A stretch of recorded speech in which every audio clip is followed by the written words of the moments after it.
Welcome back ناظرین، programme ہماری بھی سنو میں بدر منیر چودھری حاضر خدمت ہے۔ میں مشکور ہوں آپ تمام ناظرین کا جنہوں نے ہمارے پچھلے پروگرام کے حوالے سے بہت ہی اچھا فیڈ بیک دیا۔ ہمیں آپ کی تنقید کا، تبصرے کا انتظار رہے گا۔ بات چل رہی تھی اور بڑا سینسٹیو پوائنٹ ہے باشانی صاحب کہ ڈر بھی لگتا ہے کبھی کبھار، اور پھر اگر پاکستان میں یہ پروگرام چل رہا ہو وہ کہتے ہیں غدار ہیں یہ سارے، اور پتہ نہیں کیا کون سا قانون جو ہے وہ اپلائی کر دیا جائے۔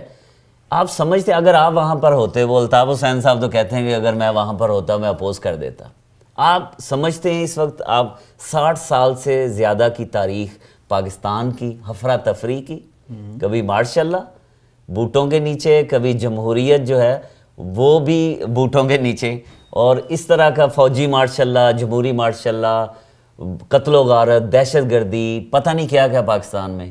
اگر آپ وہاں پر ہوتے تو آپ کیا کرتے؟ پاکستان بننا چاہیے تھا یا نہیں بننا چاہیے؟ ایکچولی میں اگر وہاں پہ ہوتا تو میں اس لیے اس کو اپوز نہ کرتا کہ یہ جو ہمارے ساتھ آپ لوگوں کے ساتھ ٹریجڈی ہوئی ہے کہ مارشل لا لگا وغیرہ وغیرہ، لیکن میں سمجھتا ہوں کہ اس وقت اگر آپ اس کو ذرا کھلے دل سے دیکھیں بر صغیر کی پالیٹکس میں، تو یہ ایک کنٹراورسی تھی کہ پاکستان بننا چاہیے یا نہیں۔ اس وقت تو کوئی پاکستان نہیں تھا نا، تو اس لیے آپ کو کوئی محب وطن یا غدار نہیں کہہ سکتا تھا جب وطن ہی نہیں تھا۔ ایک کنٹراورسی تھی، ڈیفرنس آف اوپینین تھا، علماء کرام میں تھا، سیاستدانوں میں تھا، رائٹسٹوں میں تھا، لیفٹسٹوں میں تھا، ہر طبقے میں، ہر کلاس میں اور ہر اسکول آف تھاٹ میں یہ ڈیفرنس آف اوپینین تھا کہ یہ ملک بننا چاہیے یا نہیں۔ ہم نے اپنی بد کرداری سے تو ثابت کر دیا کہ وہ جو چھوٹا سا حلقہ تھا شاید وہ ٹھیک کہہ رہا تھا۔ نہیں، مجھے اب ختم کرنا، اس میں مسئلہ یہ تھا کہ یہ چونکہ ایک سیاسی سوال تھا، اور سیاسی سوال پہ ہمیشہ ڈیفرنس آف اوپینین ہوتا ہے۔ یہ کوئی مذہبی یا اعلامی بات تو نہیں تھی نا کہ پاکستان بننا چاہیے یا نہیں بننا چاہیے، سیاسی سوال تھا۔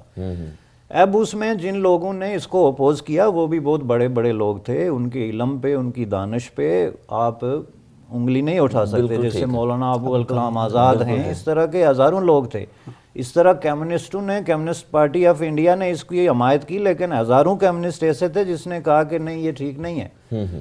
اب تجربے سے یہ ثابت ہوا، دیکھیں بیسیکلی ہم سب لوگ ایک ہیں، بنیادی طور پہ ہمارا تعلق جنوبی ایشیا سے ہے۔ جی، کوئی انڈیا میں مسلمان بیٹھا ہوا ہے، بنگلہ دیش میں ہے، کہیں ہے، یہ پورا ایک جنوبی ایشیا کا علاقہ ہے۔ اب اس علاقے کو تقسیم کر کے تو ہمیں اتنا فائدہ نہیں ہوا جتنا اگر ہم متحد ہوتے تو ہمیں ہوتا۔ یہ جتنی جنگیں ہم نے لڑی، 3 جنگیں جو ہیں لڑی گئی ہیں، یہ جتنا اسلحہ پہ پیسہ خرچ ہو رہا ہے بنگلہ دیش میں، انڈیا میں، پاکستان میں، یہ سارا گھما پھرا کے تو آخر عوام پہ ہی خرچ ہونا تھا۔ لیکن بشانی صاحب اگر میں آپ کی بات مان لوں تو آپ کا فلسفہ تو پھر کشمیریوں کے خلاف بھی چلا جاتا۔ نہیں، یہ فلسفہ پورے جنوبی ایشیا کے لوگوں کے لیے، وہی بات دوبارہ جیسے اقبال صاحب نے کہی تھی کہ جب آپ سب لوگوں کو تسلیم کریں گے، ان کے حقوق تسلیم کریں گے، تو پھر کسی کا بھی مسئلہ نہیں رہے گا۔ اگر میں بطور کشمیری قوم پرست جو ہے وہ بلوچوں کی قوم پرستی کی حمایت نہیں کرتا تو میں قوم پرست نہیں ہوں۔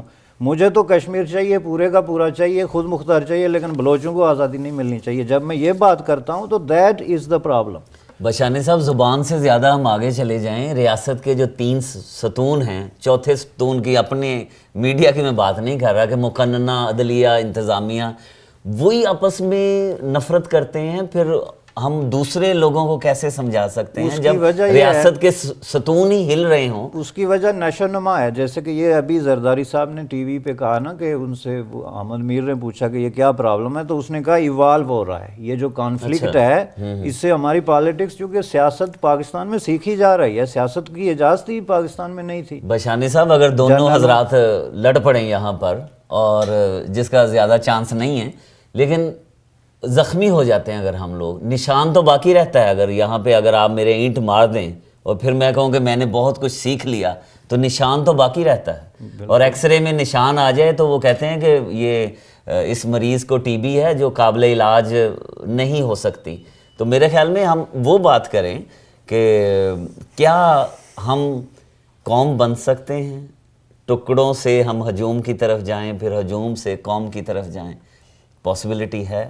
بالکل ہے، میں بہت ہی اس پہ آپٹیمسٹک ہوں۔ اچھا، میں بہت ہی آپٹیمسٹک ہوں۔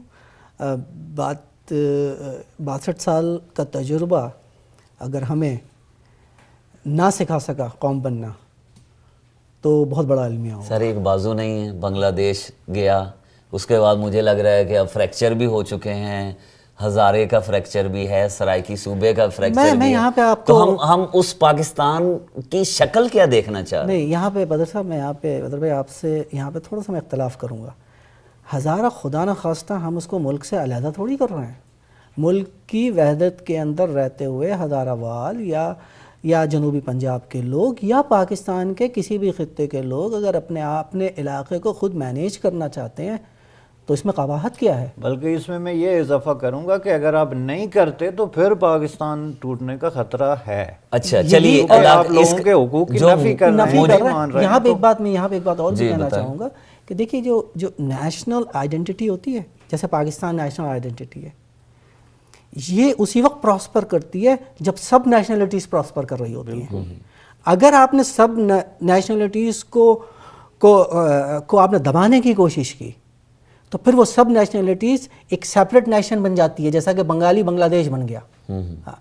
تو ہمیں کرنا یہ ہے کہ ہمیں ان کا جو رائٹ ہے کسی بھی خطے میں رہنے والوں کو ان کا رائٹ دینا ہے. نہیں, ایسا تو نہیں ہے اقبال قمر صاحب کہ ہم ٹکڑے کرنے کے بعد کچھ اکٹھا کرنا چاہتے ہیں. نہیں, اس کو آپ ٹکڑے کہتے کیوں ہیں؟ اس میں تو آپ ان کو ایک انتظامی یونٹ دے رہے ہیں کہ بھائی آپ اپنا انتظام سر, خود یہ کریں. انتظامی یونٹ کہاں ہے؟ آپ سرائیکی زبان پر اور جو گیلانی صاحب اور ان کی اپنی سیاست ہے, نواز شریف کو دھچکا پہنچانے کے لیے سرائیکی کی بات کرتے ہیں, پھر ہزارہ جو ہے وہ ENP کو نقصان پہنچانے کے لیے بات کرتے ہیں, پھر ہم نہانے کے بعد کہتے ہیں کہ ہم پاک بھی ہو گئے. آساں قیدی تخت لاہور دے ساڑھے سر تے پیر پنجاب دا, یہ شعر کب کا ہے؟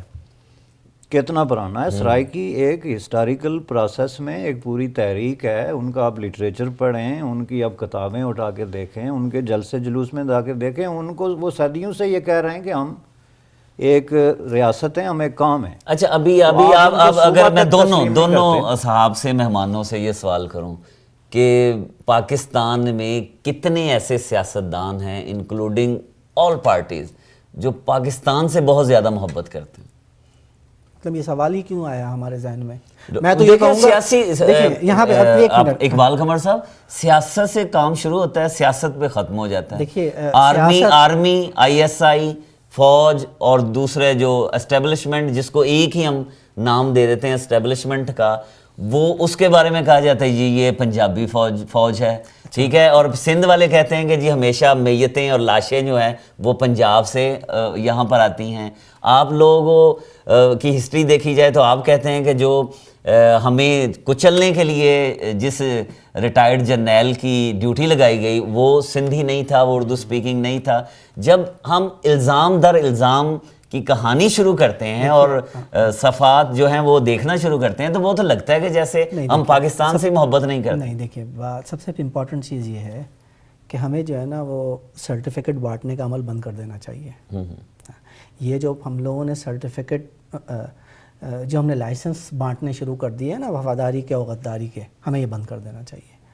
اور خلوص کو ناپنے کا آج تک کوئی پیمانہ تو نہیں بنا, لیکن عمل سے ثابت ہوتا ہے نا. مجھے اس کا جواب دینے دیجیے. پریکٹیکل بھی تو دیکھنا چاہیے.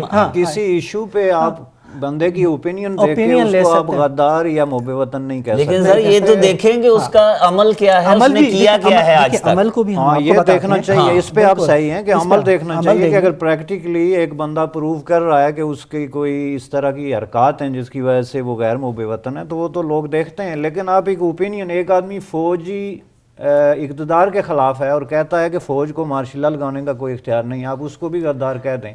سر اب سیاستدانوں نے دیکھیں غداری اور وفاداری کی بات یہاں یہ ہے کہ بے نظیر بھٹو شہید جس نے اپنے اس ملک کے لیے اپنی جان دے دی, وہ بھی سیکیورٹی رسک تھی.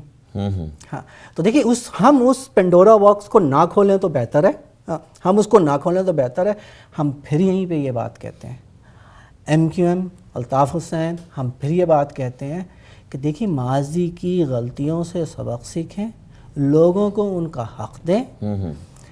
اسی لیے ہم یہ بات تسلسل سے کہہ رہے ہیں کہ پاکستان میں جہاں جہاں جو ڈپرائیوڈ اور استحصال زدہ مظلوم لوگ جہاں جہاں اپنے حق کے لیے آواز بلند کریں گے, ہم ان کا مقدمہ لڑیں گے. اور اگر آپ یہ جملہ اضافہ کریں کہ سیاسی جماعتیں جو ہیں وہ اس طریقے سے سیاست کریں جو پاکستان کے حق میں ہو, اور پھر یہ نہ ہو کہ ڈر اور خوف جو ہے بعض سیاسی جماعتوں کے حوالے سے وہ اس حد تک آ جائے کہ اجازت لینا پڑے کہ کس علاقے میں اگر پنجاب میں کوئی جلسہ کرنا چاہ رہا ہے تو وہ چودھری برادران کی، نواز شریف کی اجازت چاہے، اگر کراچی آنا چاہ رہا ہے تو وہ آپ لوگوں کے پاؤں پڑے، اگر کوئی سرحد جانا چاہ رہا ہے تو وہ اے این پی نسوار جو ہے وہ منہ میں رکھ کے جائے. تو یہ چیزیں بھی جو ہے نا میرے خیال میں جو ہم نے ایک الگ الگ دکانداریاں سجا لی ہیں باشانی صاحب، نہیں یہ وہ جو بھی تو بات ختم کر ہونی رہے ہیں چاہیے. اس کا مطلب یہ ہے کہ پاکستان میں ڈیموکریٹک سوسائٹی ہونی چاہیے.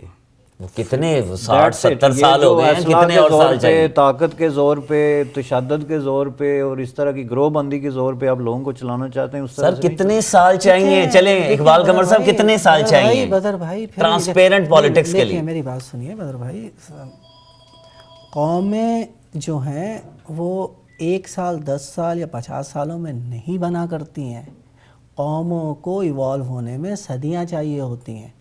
اب رہ گئی بات آپ کے اس سوال کی کہ خوف دہشت، پاکستان کے اندر سیاست تو کرنے ہی نہیں دی گئی ہے. پاکستان کے اندر تو سیاست کے نام پہ آٹوکریسی کو مسلط کیا گیا ہے. تو ابھی یہ کچھ عرصے سے جمہوریت کا ایک پروسیس شروع ہوا ہے.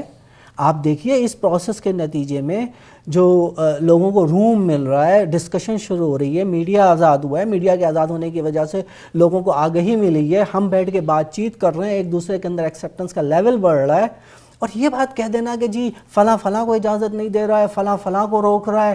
دیکھیے سر مجھے بتائیے گجرات میں آپ لوگ چودھری برادران کی اجازت کے بغیر جلسہ کر سکتے مجھے ہیں؟ بات یہ کو ختم بتائیں کر لینے دیجیے، مجھے بات کو ختم کر لینے دیجیے. تو میں یہ کہنا یہاں یہ چاہ رہا ہوں میرے بھائی کہ ہم اس طرح کے جو زہریلے نیگیٹو پروپیگنڈے ہیں اس سے باہر آ جائیں. ہاں، پاکستان ہم سب مل کے جتنی بھی اس کی لسانی اور ثقافتی اور قومیتی اور مذہبی اکائی ہیں وہ سب سر جوڑ کے بیٹھیں اور اس کو نیکسٹ فیز میں لے کر جائیں. ماضی کی غلطیوں سے ہم سبق سیکھیں. بہت سے ماڈل دنیا میں موجود ہیں، سوئٹزرلینڈ کا ماڈل موجود ہے، بیلجیم کا ماڈل موجود ہے، کینیڈا کا ماڈل موجود ہے. جمہوریت 2 دن یا 4 دن نہیں ہے، جمہوریت صدیوں سے چل رہی ہے دنیا کے علاقوں میں. اور اس میں آپ یہ بھی اضافہ کریں کہ یہ صرف قومیتوں کا ہی مسئلہ نہیں، پاکستان میں طبقاتی ایشو ہے. ایک پروگریسو ڈیموکریٹک سوسائٹی کی ضرورت ہے. یہ جو مولائیت اور ملیٹری ڈکٹیٹرشپ ہے یہ جب تک ہے اس وقت تک خدائی حافظ، اس وقت تک یہی ہوگا کہ چودھری صاحب سے اجازت لے کے گجرات جائیں. ہاں یہی تو میں آپ صحیح کہہ رہے ہیں کہ جب اجازت کے مسئلے شروع ہو جائیں تمام اگلے علاقوں میں نو گو ایریا بن جائے ہر جگہ پہ. اس کی وجہ یہ ہے کہ آپ پشاور میں جلسہ کر سکتے ہیں اپنے اسفند یار ولی کی اجازت کے بغیر، یا جو وہاں ایکسٹریمسٹ گروپس ہیں آپ سرحد میں جا کے دکھائیں. آپ جو آزاد کشمیر میں گئے ہیں، میں خود وہاں پر جو زلزلہ تھا اس کے بعد ٹیلی ویژن کی ٹیم میں میں شامل تھا، تو آپ کو کشمیر میں داخل ہونے کی اجازت تھی؟ آپ کے ساتھ جو کچھ ہوا وہ آپ کو بھی پتہ ہے، ہمیں بھی پتہ ہے، تاریخ کو بھی پتہ ہے. دیکھیے جس کے ساتھ جو کچھ بھی ہوا ہے we have handle that, people have handle that. Okay, now we are moving forward.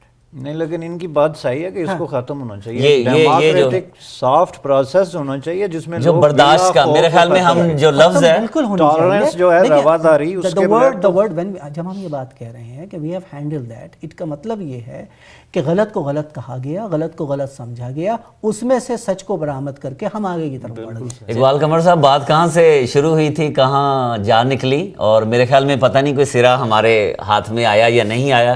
لیکن بہرحال میں مشکور ہوں Iqbal Qamar sahab, central organiser of FMQM Canada. Iqbal Qamar sahab آپ کا بہت زیادہ شکریہ، آپ تشریف لائے. اور معروف قانون دان جناب عبدالحمید باشانی صاحب، آپ کا بھی شکریہ ادا کرتا ہوں. آپ نے اپنے قیمتی وقت سے کچھ وقت ہمارے لیے نکالا، کیونکہ جو وکیل اور بیرسٹر حضرات ہیں وہ مفت کہیں بھی نہیں جاتے، وہ اپنی فیس مانگ لیتے ہیں، اور ہمیں یقین ہے کہ کہیں ہمیں آپ انوائس نہیں بھیج دیں گے. برداشت جو ہے ایک لفظ آخری حصے میں ہمارے حصے میں آیا کہ برداشت ہونی چاہیے پاکستان کی تمام سیاسی جماعتوں کی، چونکہ زبان، علاقہ یا کسی اور بنیاد پر رکھی گئی جو عمارت ہے وہ کبھی بھی مضبوط نہیں ہو سکتی. پاکستان ایک ایسی نعمت ہے جو بانی پاکستان قائد اعظم محمد علی جناح نے مسلمانہ نے بر صغیر کو عطا کیا اللہ کے فضل و کرم سے. مجھے امید ہے کہ رہتی دنیا تک پاکستان جو ہے اس کی خوشبو ساری دنیا میں پھیلے گی اور وہیں سے امن کا، محبت کا جھنڈا بلند ہوگا۔ یقیناً پاکستانی قوم باعث فخر قوم ہے کہ چاروں موسم، بہت زیادہ زبانیں، بہت زیادہ خوشبوئیں، بہت زیادہ پھول اس گلدستے میں موجود ہیں۔ بحث جو ہے وہ جاری رہتی ہے، سوال جو ہے وہ اٹھتے رہتے ہیں، نکات پر تبصرے جاری رہتے ہیں۔ آج کے پروگرام کا بھی مقصد یہی تھا کہ ہم کچھ ایسے سوالات آپ پر چھوڑ دیں، فیصلہ آپ نے کرنا ہے کہ کیا پاکستان کی سیاسی جماعتیں اس راستے پر چل رہی ہیں جس میں ہم ایک اچھا خوشحال پاکستان مستقبل میں دیکھ سکیں۔ فیڈ بیک سے ضرور نوازیے گا۔ ای میل ہمارا info@tv1canada.com۔ آپ کا جو کہنا ہے، آپ کی جو تنقید ہے، جو آپ کا تبصرہ ہے، وہ ہمیں کسی سیدھے راستے پر لے کر جائے گا۔ پروگرام ہماری بھی سنو میں بدر منیر چودھری کو اجازت دیجیے۔ اپنا خیال رکھیے گا اور ان دوستوں کا، ان احباب کا، محلے والوں کا جو آپ کا بہت خیال رکھتے ہیں۔ خدا حافظ۔